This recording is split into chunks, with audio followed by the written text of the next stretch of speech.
আদেশ করে তারা মান্য করে তারা মান্য করে এরাই হলো এরাই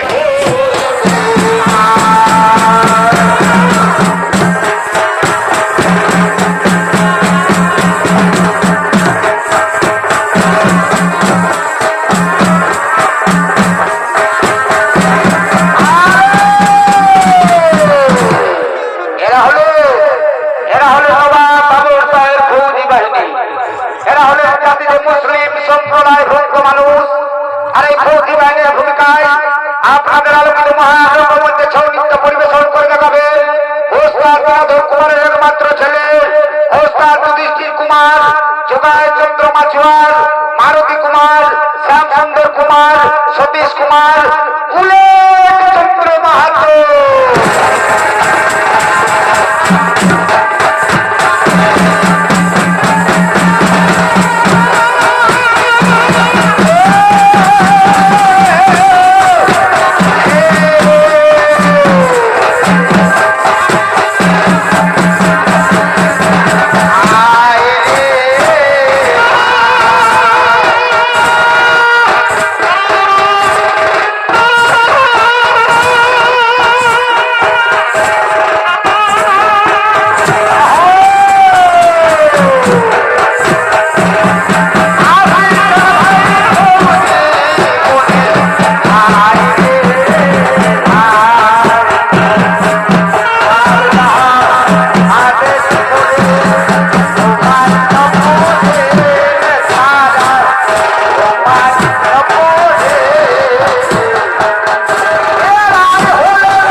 বাবা বাবুর শাহ।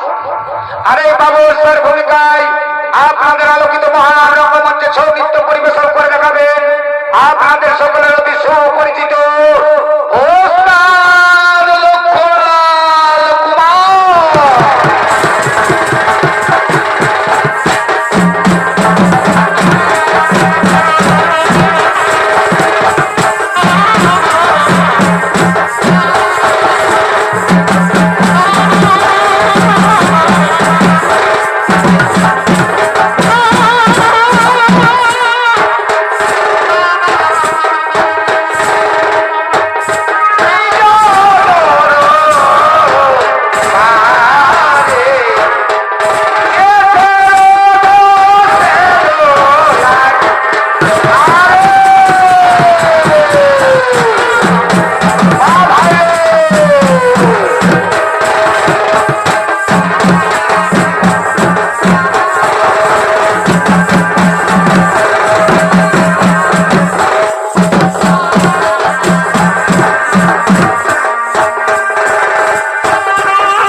সমস্ত দেশবাসী এই নবাব বাবর শাহ মসনদে বসার পূর্বে ওয়াদা দিচ্ছে নিজের মতো আত্মীয়কে সুবিল ছাড়তে কোন অন্যায়ের সঙ্গে আপোষ করবে না।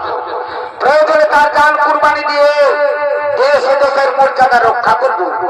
তাই আজ থেকে কয়েকটি করে গ্রাম মিলিত করে হলো একটি পরগনা, আর সেই পরগনার দায়িত্বে থাকবে আমারই বিশ্বাসভাজন দুই তহসিলদার। তারাই করবে সেখানকার মানুষের ভালো মন্দের বিচার, তারাই হবে সেখানকার মানুষের সুখ দুঃখের শান্তি। প্রয়োজনে জটিল সমস্যার সমাধান করতে যাবে নিজে এই নবাব বাবর শাহ, বীর মোহাম্মদ নুর আজম শাহ, বাকবির খাঁ, উদয়পুর সহ যোদ্ধা একটি মুখ্য পরগনা। তাই এই পরগনায় তোমাদের দুজনকে দায়িত্ব দেওয়া হলো। আশা করি আমার নিয়ম মোতাবেক কাজ যেন হয়। যে হুকুম জনাব, ইয়াদ রাখবে বাকবির খাঁ, এই নবাব বাবর শাহের নয়া কারণ, নবাব বাবর শাহের নয়া হতো নয়া কারণ।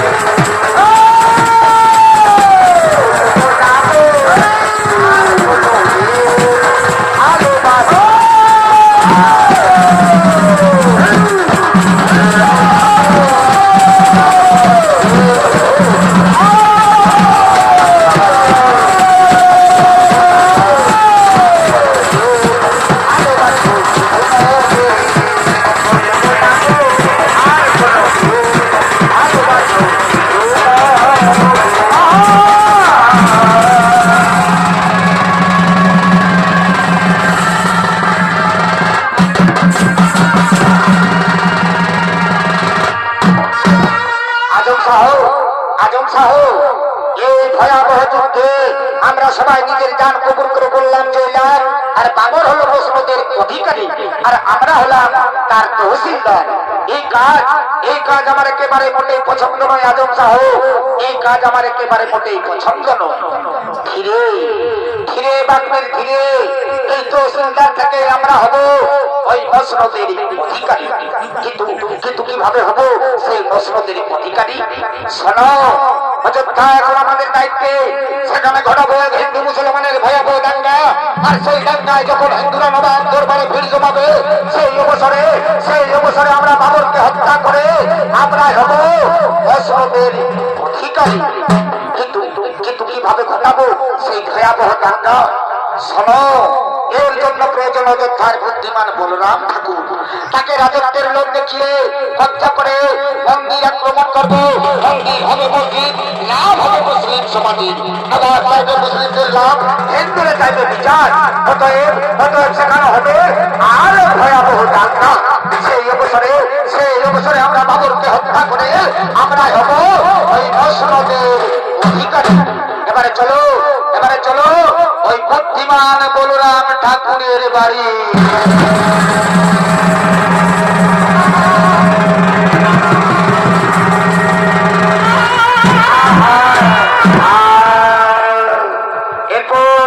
এরপরে সরজ নদীর তীরে স্নান করার জন্য কাঁধে গাড়ু গামছা নিয়ে ওদিক থেকে আগমন করছেন বলরাম ঠাকুর।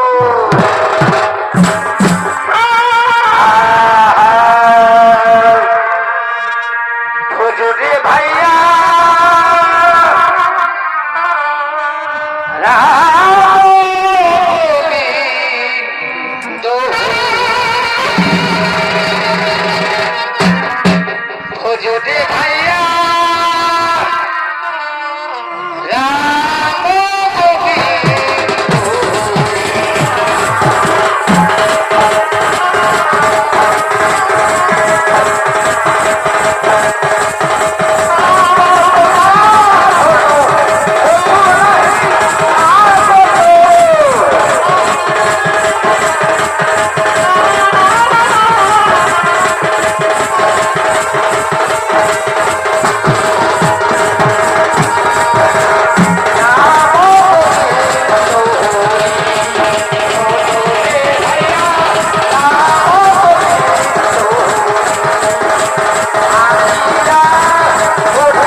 সোজই যেতে হবে।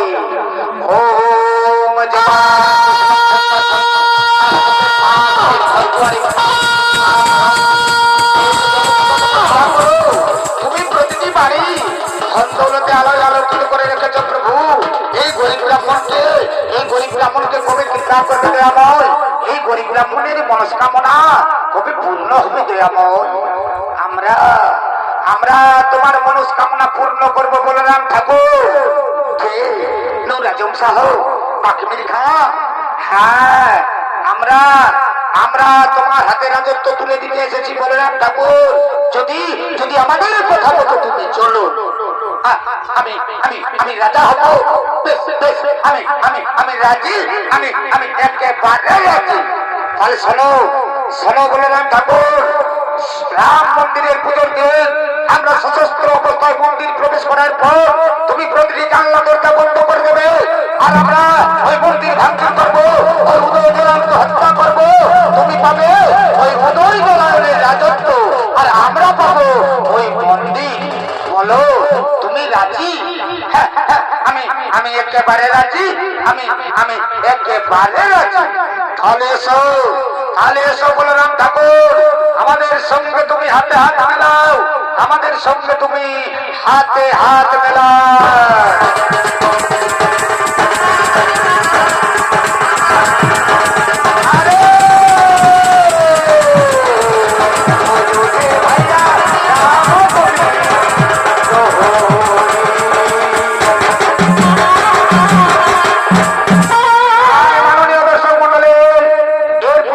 রাম মন্দির আজ ভগবান শ্রীরামচন্দ্রের জন্মদিন। তাই রামনবমী পুজোয় মন্দিরে আরতি করার জন্য ওদিক থেকে সন্ধ্যা প্রদীপ জ্বালিয়ে মন্দিরে আগমন করছেন গ্রামবাসী মহিলাগণ।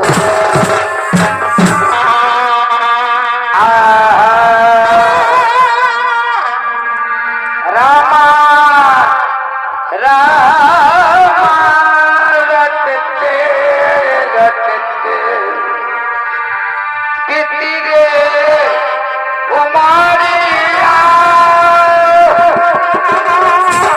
রঘুকুল নন্দন বাবাকে মিলন কে করিয়া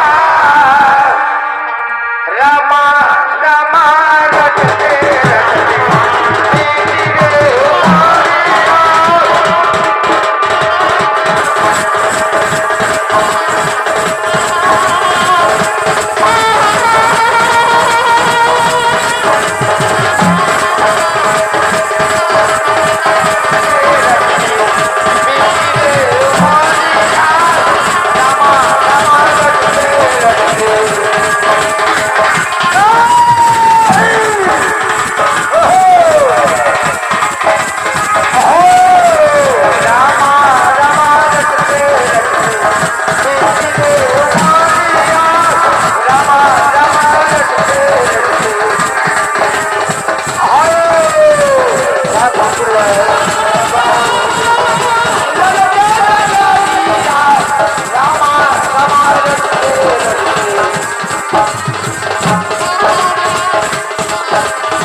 আমাদের শতকোটি প্রণাম গ্রহণ করো।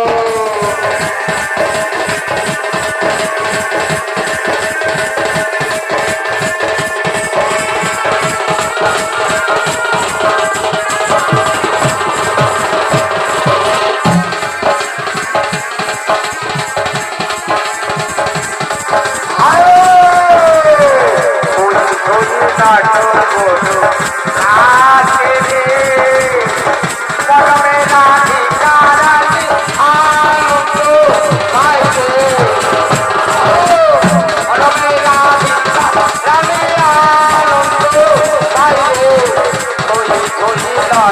বলো নাচে রে ওই ধনি নাটক বলো নাচে রে মনমে রাধিকা রানী আনন্দ পাইলে মনমে রাধিকা রানী আনন্দ পাইলে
সমস্ত সাধু সন্ন্যাসীগণ এবং গ্রামবাসী মহিলাগণ তারা মনের আনন্দিত করিতেছেন নৃত্য গীতের আয়োজন।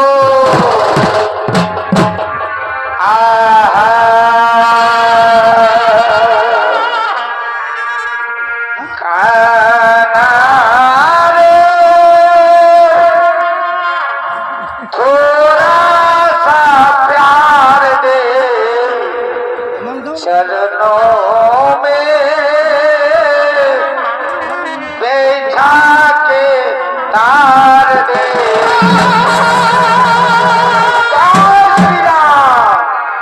प्रेम में गम आके गुजरिया भूल गई घर की डगरिया जय श्री राम प्रेम में गम आके गुजरिया घर की डगरिया कान्हा रे थोड़ा सा प्यार दे चरणों में देखा देखा दे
এটা এটা হলো ভুলে আওয়াজ পূজা বন্ধ করো এখন আমরা আজান দিয়ে নামাজ পড়বো আল্লাহু আকবার আল্লাহু আকবার সাবধান সাবধান দরবেশ এটা মসজিদ নয় এটা মন্দির মন্দিরকে আমরা মসজিদ বানিয়ে দেবো আর এই মন্দিরের পুতুলগুলোকে ভেঙে দেবো আর কেউ যদি কথা দাও তাহলে তাকে আমরা জাহান্নামে পাঠাবো ওরে ওরে বিধর্মী মুসলমানের দল ওগুলি আমাদের দেবতা ওই দেবতার বুকে আমরা প্রাণ প্রতিষ্ঠা করি এই ফৌজি বাহিনী এই কাফের হিন্দুদের হত্যা করো।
মুসলমানের দল ওগুলি আমাদের দেবতা। এই দেবতার বুকে আমরা প্রাণ প্রতিষ্ঠা করে এই পরিবারে এই কাপের হিন্দুদের হত্যা করে।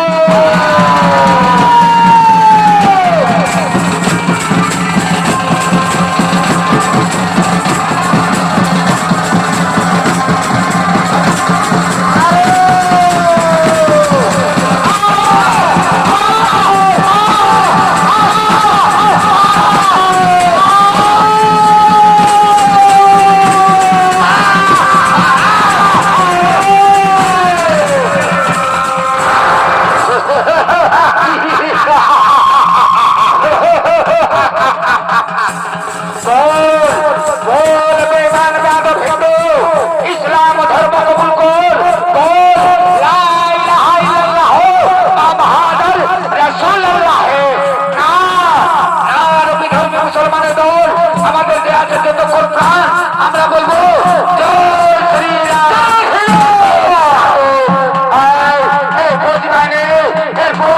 এরপরে কাপের হিন্দুদের আমরা হাত করে নেবো, আমরা পা করে নেবো, আর চোখ দিয়ে এই মন্দিরে ঘুরে দরিয়া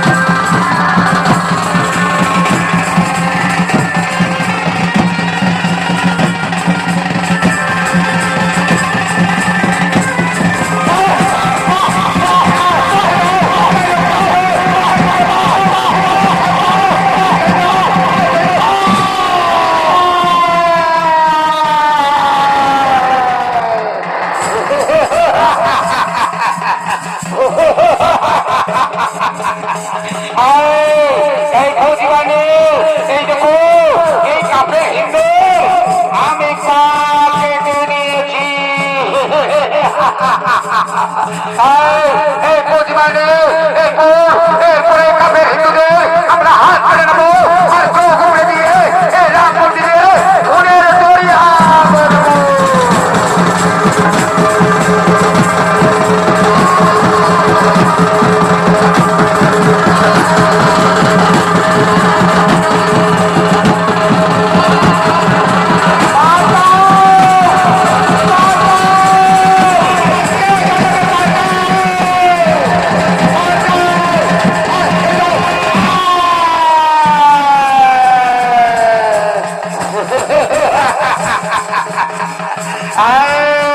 এই প্রতিবাদে এই দেখো এই কাপে হিন্দু আমরা হাত কেটে নিয়েছি। এই প্রতিবাদে এরপরে কাপে হিন্দুদের আমরা চোখ উপরে দিয়ে এই রাম মন্দিরে খুনের দরিয়া করে দেবো।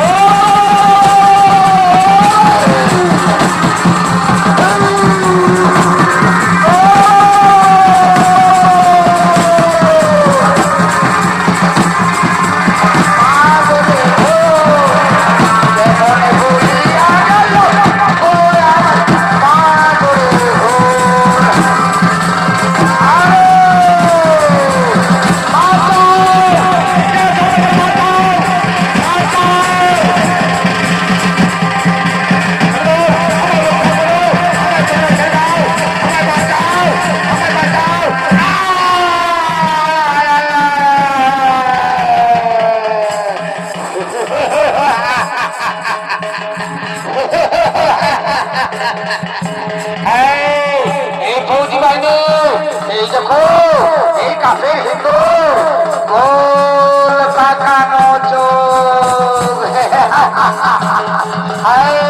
এই ফৌজি বাহিনী এই মন্দিরের সমস্ত হিন্দুরা একেবারে সত্যি আমরা রাজা উদয় নারায়ণকে হত্যা করেছি। এরপরে উদয়পুরের রাজা ওই বলরাম ঠাকুর আমি উদয়পুরের রাজা, আমি উদয়পুরের রাজা বলরাম ঠাকুর। আমি উদয়পুরের রাজা বলরাম ঠাকুর। হ্যাঁ হ্যাঁ, বাকমির খা এর বাপগুলো রাজব চাহ, তোমরা আমাকে রাজত্ব পাইয়ে দিলে, তাই আমি তোমাদের এক সুন্দর উপহার দেবো। ওই দেখো মন্দিরের পিছনে লুকিয়ে আছে এক সুন্দরী যুবতী নারী। যাও, তাকে নিয়ে তোমরা ফুর্তি করে যাও, তাকে নিয়ে তোমরা উপভোগ করে যাও।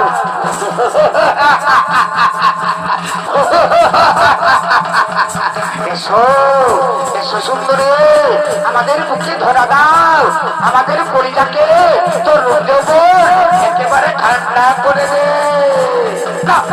ছেড়ে দাও, আমায় রক্ষা করো, আমায় তোমরা মেরে না।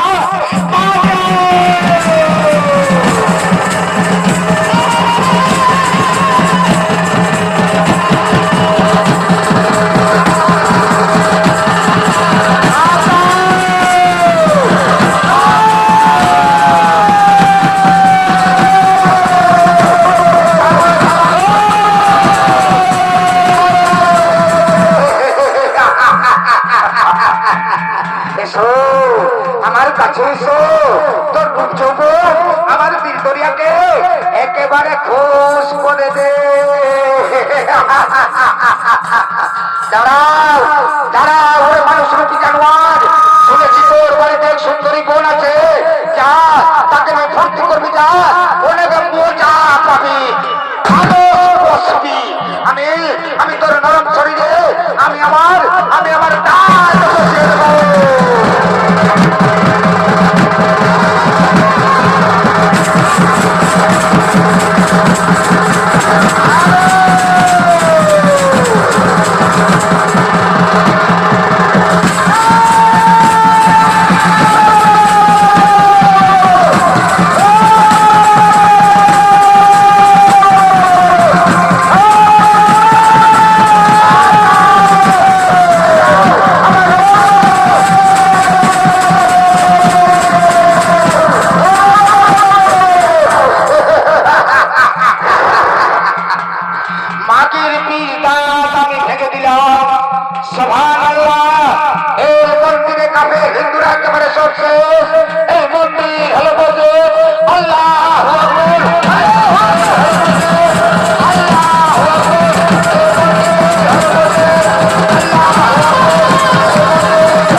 আমি কোথায়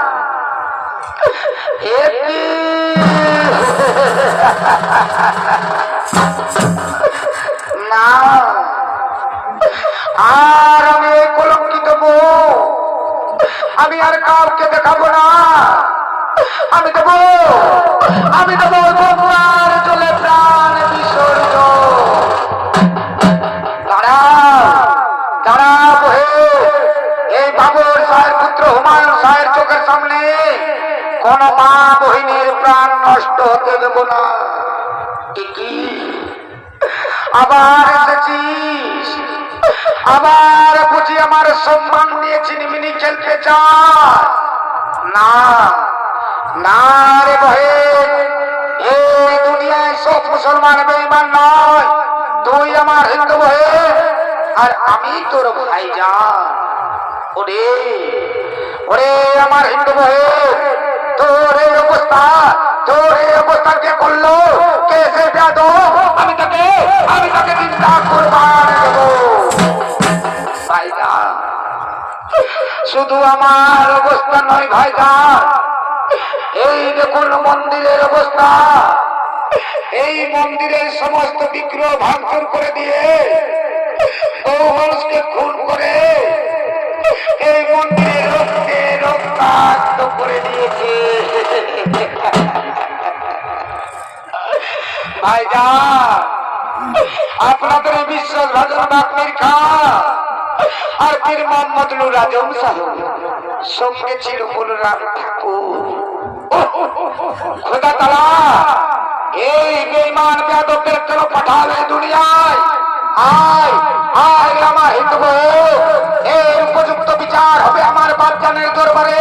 আর এর উপযুক্ত বিচার যদি আমার বাদশাহের দরবারে না হয় তাহলে তোর মুসলমান ভাইজান কথা দিচ্ছে, তোর এই মুসলমান ভাইজান নিজ হাতে কলিজাটা উপরে নেবে।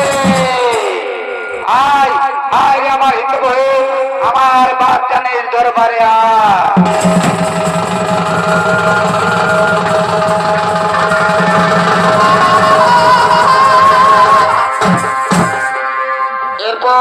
পুনরায় নবাব দরবার বসতে চলেছে। সেই সভায় আগমন করছেন নবাব বাবর শাহ ও তার ফৌজি বাহিনী।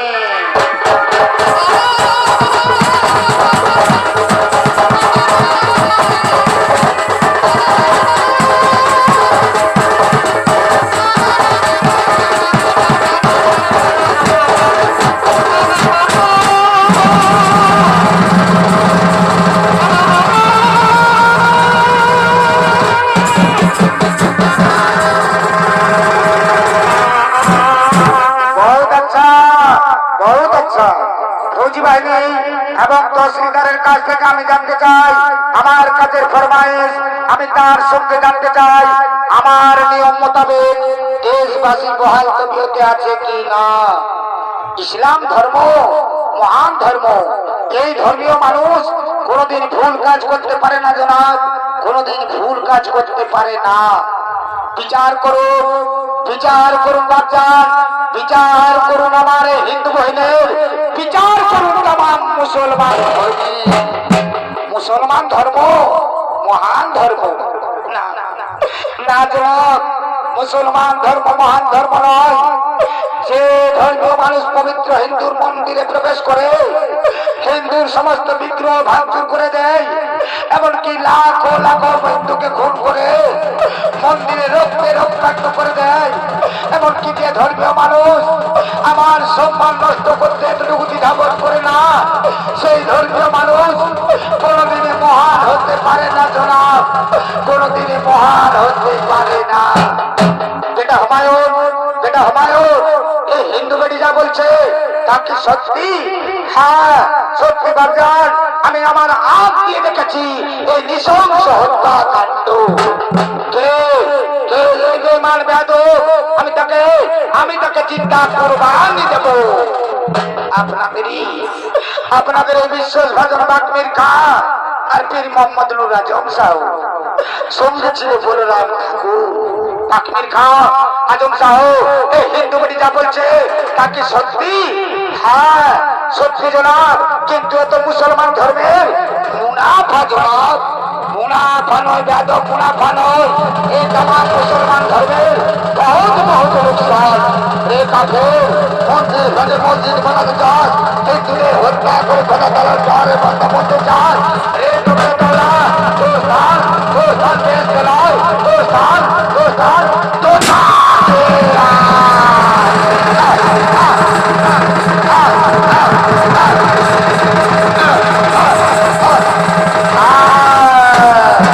মুসলমান ধর্মগুরু পীর মোহাম্মদ নুর আজম সাহেব, আমি তোমার কাছে জানতে চাই কোন কোরআনের পাতায় লেখা আছে মসজিদ তৈরি করা, কোন হাদিসের পাতায় লেখা আছে হিন্দুদের রূপে খোদা তাআলাকে সন্তুষ্ট করা।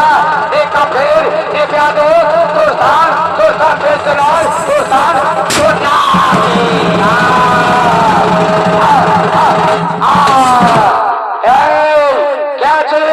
যাও ওই কাফের বলরাম ঠাকুরকে আমার দরবারে হাজির করে যাও।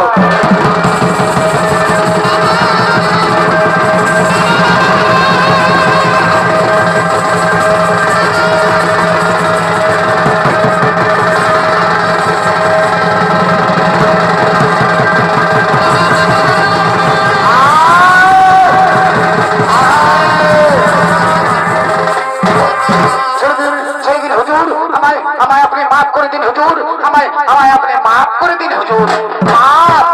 মাফ চাইছিস বেয়াদব, তুই হিন্দু মুসলমানের তুই অসংখ্য হিন্দুর দান কত বল মূল কারণ তুই আমার হিন্দু বেটির সম্মান হানির মূল কারণ তুই vote vote vote vote vote মাগো মাগো তুমি তুমি আমাকে মুক্তি দাও মা তুমি তুমি আমাকে ক্ষমা করে দাও মা তুমি আমাকে ক্ষমা করে দাও মা এনে এনে বেটি আমার হাতিয়ার এই হাতিয়ার দিয়ে আদায় কর তোর সম্মান হানির বদলা হ্যাঁ আমি বদলা নেব আমি আমার সম্মান হানির বদলা নেব আমি আমার সম্মান হানির বদলা নেব এই মন্দিরকে মসজিদ করার আমি বদলা নেব হ্যাঁ আমি বদলা নেব আমি আমার সম্মান হানির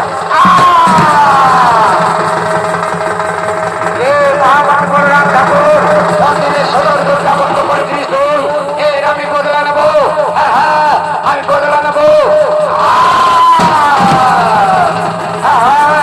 বদলা নেব আমি আমার সম্মান হানির বদলা নেব এই মন্দিরকে মসজিদ করার আমি বদলা নেব আমি বদলা নেব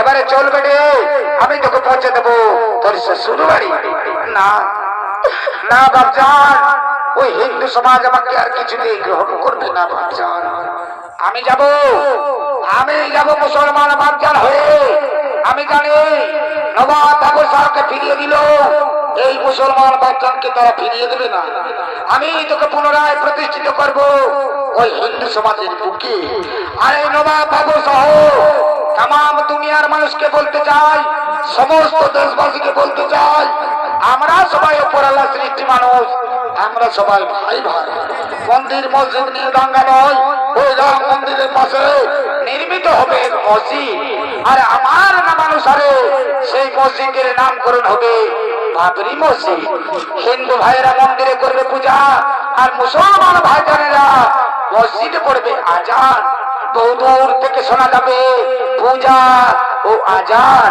আর সেই আওয়াজ শুনে এই নবাব বাবু সাহ তার দিল উজাড় করা প্যার মহব্বত দিয়ে এই অযোধ্যা রাম জন্মভূমি মাটিকে জানাবে হাজারো হাজারো সালাম হাজারো হাজারো সালাম হাজারো হাজারো সালাম রঘুপতি রাঘব রাজা পতিত পাবন